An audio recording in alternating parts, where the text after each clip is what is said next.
একটি কথা আপনাদের বলতে চাই, আপনারা 5ই আগস্টের পরের বিএনপি দেখেন নাই? বিএনপি ক্ষমতায় গিয়েছে প্রত্যেকটা জায়গায় এক একটা করে বাহিনী, যা 17 বছর হয় নাই সখীপুরে, 1 বছরে কি তার চেয়ে বেশি হয় নাই ভাই? আমি নাম বলবো না কারো, হয় নাই?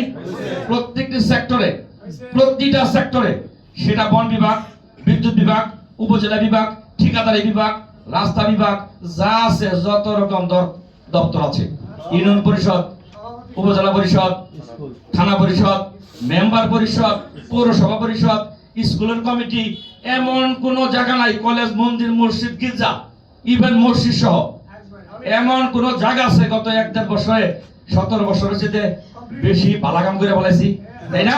আমি খারাপ কাম বলবো না, এমন ভালো কাজই করছি এই 1.5 বছরে। এইখান থেকে পরিত্রাণ হতে হবে না? আমাদের যিনি উস্তাদ হয়েই 5টা যেদিন পতন হইল আওয়ামী লীগ সরকারের 17 বছরের পরে, 2 দিন পরেই প্রথমে 17% জায়গা দেওয়া দিকে দিয়ে গোটা বিএনপির লোক যাইয়া কেচুয়াতে আমাদের নাসিরের নেতৃত্বে, ঠিক আছে, তখনকার বিএনপি, যাই হোক আমি নাম না বলি, শুরু করেছে। এর অর্থটা কি? এখান থেকে আমাদের পরিত্রাণ পেতে হবে। তারই ধারাবাহিকতা একটা কথা আপনাদের বলি। শুরুতে আমি কেন বলেছিলাম যে প্রত্যেক মিলিটারি সাহেবরা যারা অবসরপ্রাপ্ত আছেন, সমাজের একটা নেতৃত্ব আপনারা প্রত্যেক জায়গায় দেন।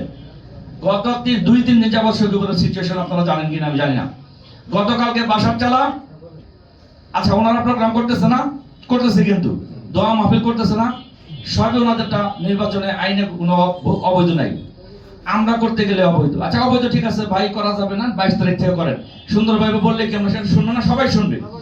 তো মানুষজন খাবে, সেই খাবারকে আমরা ফেলে দিতে পারি যে খাবার দেবো না? পেঁয়াজ মরিচ যা আছে খাবার দাবার ঢেলে ফেলে দিবে, এটা করেছে কালকে বাসার চালা। আজকে আবার সকালবেলা শুনলাম যে আমাদের যে অফিসগুলো চালু আছে, কিছু অফিসে তারা উপর দেওয়া তালা লাগিয়ে দিছে, কয়ে আমরা এটা ববার দিব না, 21 তারিখের পরে যদি সরকার দেয় তাহলে দিব না, এখন ববার দিব না। ভাইরে, এই যদি এখন যাই নাই, আমরা হই নাই, তাতেই যদি এই অবস্থা শুরু হয়, তাহলে আগামী 5 বছর আমরা কি পরিমাণ ভালো পরিবেশে বসবাস করতে পারবো? প্রতিটা মানুষের জায়গা কিনলে টাকা, বাড়ি কিনলে টাকা, বাড়ি করতে গেলে টাকা, রাস্তা দিয়ে চলতে গেলে টাকা, চাকরিতে টাকা, প্রত্যেকটা জায়গায় 17 বছর যা হয়েছে তার চেয়ে বেশি হবে, এই প্রমাণটা হয় নাই?